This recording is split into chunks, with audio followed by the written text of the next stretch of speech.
Hi. July 2021. My grandpa, the Absconderer.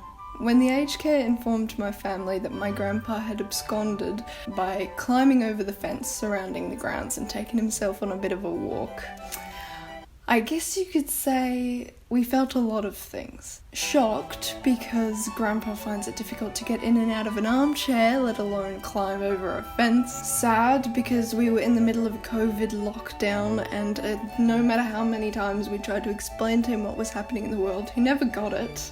And even if he did, he would forget it in the next 10 minutes, so of course he'd want to take himself out on a walk. But I think the predominant feeling that we all had was, well done, you legend, we are so proud. This image that is the cover up for the song is actual CCTV footage that the aged care gave to us when it first happened. I wish we could see the video. But yeah, I saw it and was like, I need to write a song about this.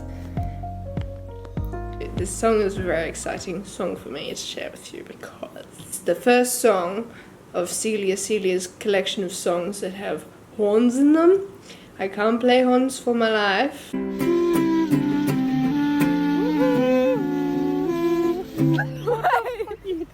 I probably could if I actually tried and practiced. You want to do that again? So I wrote the song, but it was so short and I was like, it needs some pizzazz at the end. And I'd never written a horn part, but I was like, let's fucking, like, why not? So I wrote a horn part in MIDI. This is what it sounds like.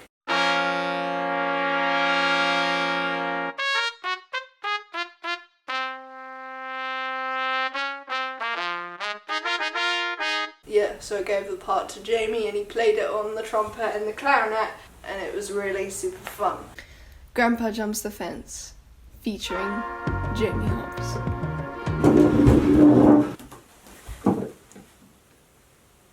Hello! We had an idea. Yeah.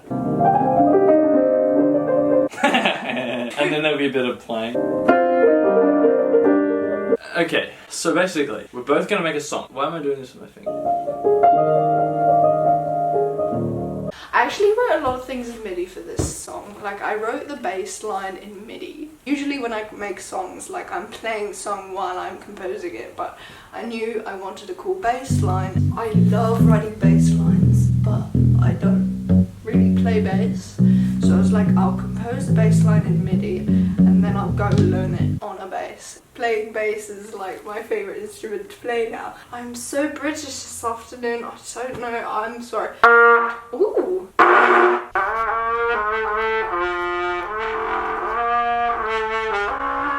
2 months later, we hear that Grandpa has jumped the fence again. And the aged care has spent thousands of dollars trying to install higher fences, which he still managed to climb, except this time he couldn't actually get down, so I guess they succeeded in some way. My grandpa used to be very with it, especially when he lived with us, and I miss it a lot. But even now, he's still very fun to be around. I think it's because everything he says doesn't really make sense, but you can tell that he's trying.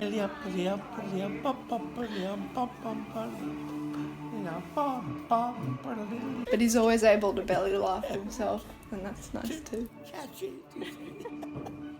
But I think that's why I had such a strong need to make this song, because music was very important to him, and maybe this could be my way of connecting with him in his final years. I was just hoping that he would live long enough for me to finish the damn song and show him, but I knew that even when I did show him, he wouldn't quite get what I was showing him.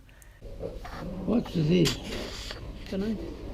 I didn't realise it at the time, but this was the moment that it all came down to for me, that made it all worth it. And the song wasn't even finished yet.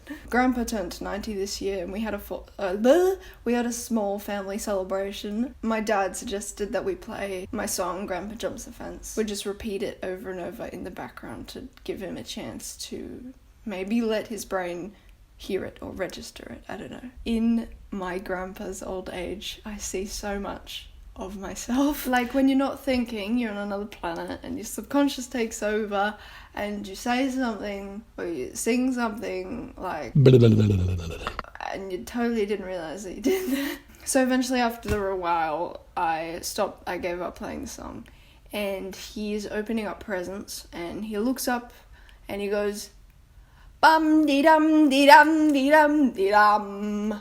My uncle looks over at me and says, he heard it, he heard it. And the salt water from my eyes began uncontrollably spitting out.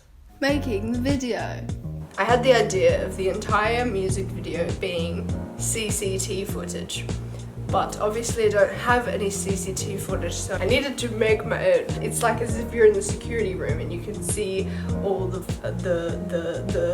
screens. The editing is gonna be a monster, but that is fine. We can do anything. Now, this is the thumbnail for this vlog. I have this folder, and in here we have all these funny looking things. I'm gonna point the camera at the ground. I could really make like a board game out of it. So basically the idea is you pick a head, you pick a body, you pick an instrument, and you get a fence, then you do the stop motion, and it's all very fiddly, and you're running, and you jump over the fence, and you're running. And then you're like playing, oh, he lost his ukulele, so we'll give him a horn. Maybe he can have bongo on his head, like all fun and games.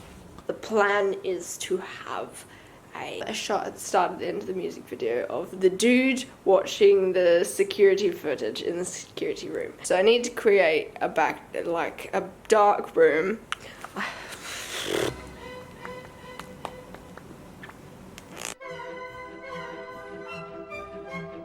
Stay there, please.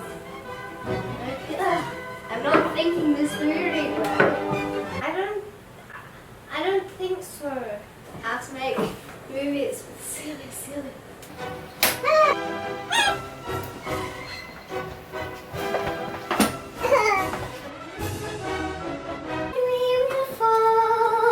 But that's okay, because at the end of the day, we can be a surveillance person.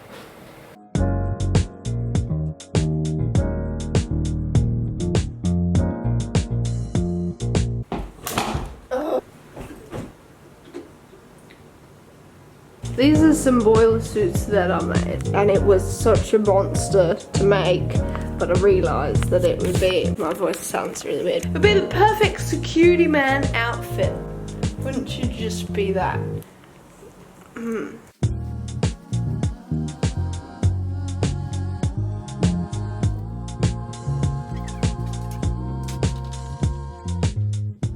Surveillance people always have bagels.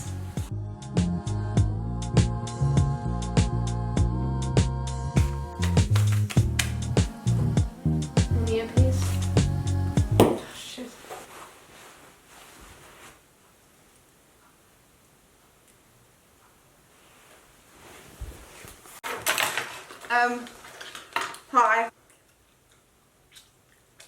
Grandpa, I think.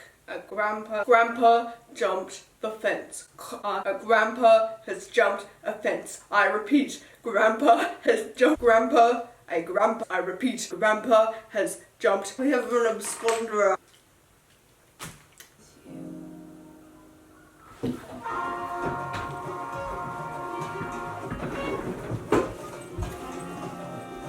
Filming the trailer, plus bloopers.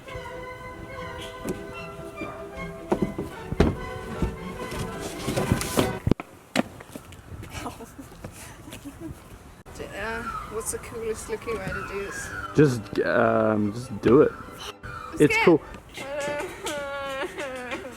Can you be my stunt double?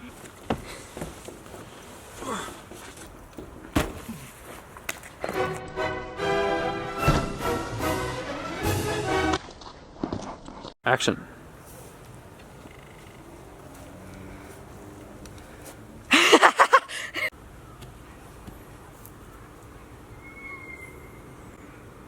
Yep.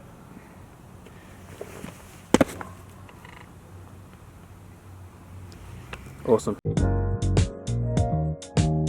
Welcome to the car. I am here with Jamie Hobbs. Say hi.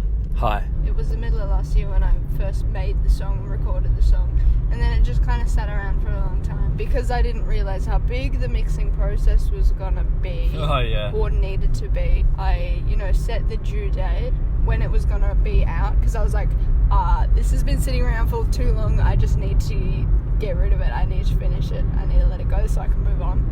Yeah, and we had 2 weeks. And Celia didn't tell me this, by the way. She just kind of like, boop, here's the release date. Yeah, at that point, you know what? It's a good thing though, right? Because at that point, you just have to make like in the mix process. Yes. You can't be like, oh. Because otherwise it could have been another year of being like, ooh. Yeah, and we see that on Arc. My album. Yeah, and it probably still wouldn't be done yet, you know? Oh, yeah. I just knew that I needed the bass to be fixed because I'm listening to it through different headphones and it's like, Yeah. so I was like, I'll just get you to EQ the bass, right? And then the song will be done. But no.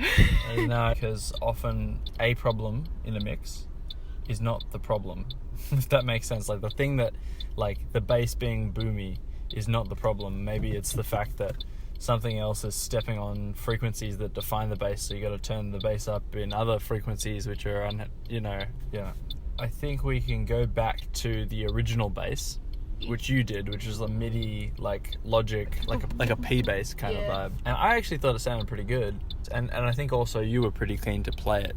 Yeah, because I thought fixing the boominess would be to play it on a real P bass, and we had a real P bass at the time, and it was really fun because that meant I learned how to play the bass line. Yeah. And it did sound cool. It's just like I'm not very good at playing in perfect time, and so then you had to go and like cut it up.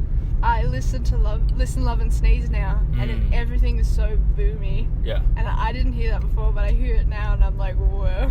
Yeah, and this is something I learned working on Arc. It's a nightmare. There's so many channels on every single track. Big takeaway from that record for me was if you get the sound right going into the box, like as you record it, if you get the sound right on that end, it makes everything so much easier later on. Yeah, buddy. That truck is really breaking hard. Okay. What were you saying about unmusical frequencies? What usually happens is I write the song and then I go straight to recording it because I'm like, I have a good ear. I can pick up an instrument and play it instantly. So it's just like, okay, I've written this. I'll just play it and record it now. So what I need to get better at that timing to make sure there's less editing later on. Just like practice the part a lot before you record it. Play it every day. And it depends on the instrument, right? Because bass isn't your first instrument. That's a different thing. But say it is your first instrument. If you just play it the first time, you're actually likely to end up coming up with something cool or like happy accidents. Like always be recording. So like when I play horns on things, for example, like when I play horns on Grandpa, I had to play basically without any practice. Yeah, we recorded the horns in my room, and I had the computer on the bed, and the microphone stand was like precariously on the bed. At least for me, things ebb and flow in terms of what instruments I'm practicing, and that's just down to like there are a finite number of hours in the day, and I can't practice every instrument I play for an hour a day. Otherwise, that's more hours in the day than there are hours in the day. Actually, there's more hours in the day than there are instruments to play. Fewer hours in the day. Oh yeah. More instruments to play than hours in the day. There you go. So, yeah. Oh, we're at work now. Is that all we had to say? Oh, probably not, but... Thanks for tuning in. Great, yeah, thanks. Now, back to the news. Grandpa reacts to the music video. Times we don't know what to feel, and times we don't know what to do. But know that if you're ever feeling broken, I will gladly jump the fence with you.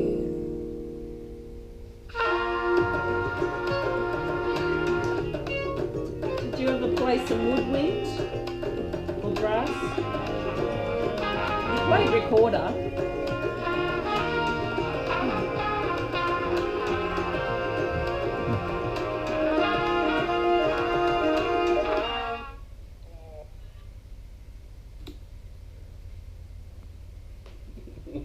Amazing. Amazing. All about you. Hello. Do you recognise yourself as others see you? It's about all you can say, really, isn't it? Yes, yes.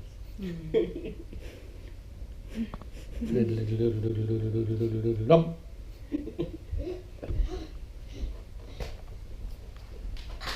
What's this?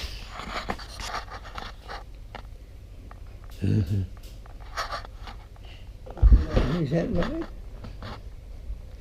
Yeah, it's recording you. Oh, really? Did you want to watch it again? No.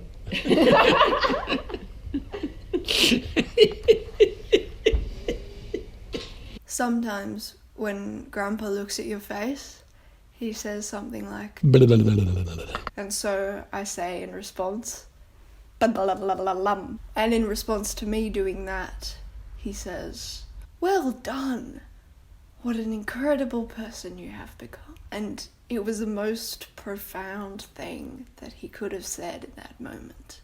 Because most grandparents say something like, you've completed your masters, I'm proud of you. But my grandpa basically just said, I'm proud of you. And it is profound because it is the message that I have wanted to give the world my entire life. It is the words that I wish everyone could be told. I am proud of you. Not because you did anything in particular, I'm just proud of you. Grandpa Jumps the Fence is now available for streaming and purchasing on all streaming platforms like Apple and Spotify and Amazon and Deezer and blah blah blah, etc, etc. I also got BANDCAMP recently. All the linkity links in the doobly doo. I have also finally set up a Patreon for those who want to come and support me or who are just interested in seeing extended cuts and behind the scenes and the movies that I made when I was a kid, random stuff that I just wouldn't want to post on YouTube, chord sheets and written music of my songs, and other stuff. You can suggest what you want, really. I'm thinking for this upcoming week I will share the Logic session file of Grandpa Jumps the Fence, so for people who want to take a deep dive in there and have a look around and listen to what it sounded like before it was mixed. Could be fun, but yeah. Yeah, I'm down, okay. Sometimes we